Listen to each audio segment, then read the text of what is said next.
السلام علیکم ګرانو مینوالو، زه فیضان ګلستان یو ځل بیا حاضر یم. دوستانو زما چې کوم نننی هغه ټاپک دی هغه دا دوه جینکۍ تاسو په سکرین باندې صحیح کړه. دې سره چې دی نو کوم شیخ او دوکاندار او تاسو ور چې دی نو دا په سوشل میډیا باندې به دا ویډیو کتلی وي، ډېر زیات چې دی نو وایرل شوی دی.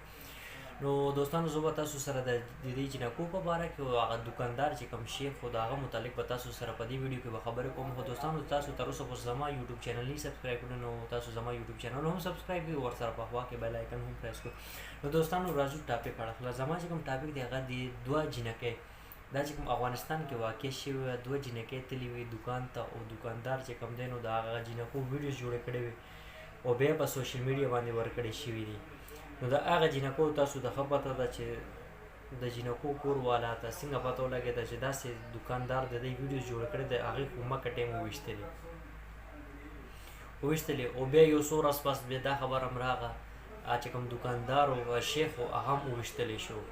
نو دوستانو د کولو خبره چې کوم مقصد دی هغه زما دا ده، داسې چې کوم جینکۍ راځي دوکاندار او دوکاندار ته سپیشل دا احتیاط کول پکار دی، داسې هیڅ چرم چې دی نو نه کول پکار چې څنګه هغه دوکاندار کړی و هغه ویډیوز جوړ کړی او بیا په سوشل میډیا باندې ورکړی. ولې چې دوکاندار دی او دوکاندار سره هر قسم خلک راځي، فیملیز والا راځي، هر یو قسمه رنګ راځي، خو دوکاندار سره دا هرګز نه جوړېږي چې هغه د چا ویډیوز جوړ کړي او بیا داسې حرکات وکړي.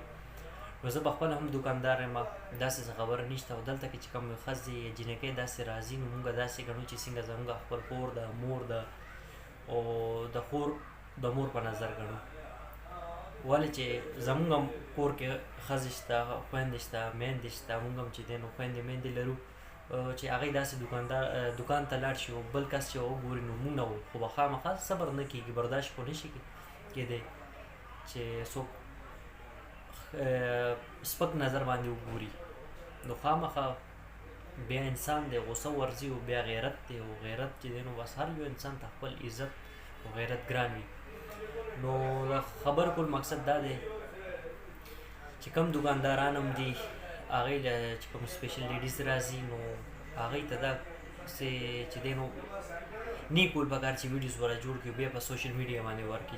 چې کوم زنانه لیډیز راځي نو سترګې ټیټې ساتي، چاته چې دی نو بره سترګو باندې مه ګورئ، ولې چې زموږ کور کې خپل خویندې میندې شته. بس شارټ کټ زما خبره دا وه، مختصر خبره دلته کې خلاصوم، ولې چې زیات خبره چې دی نو د خوند هم نه کوي.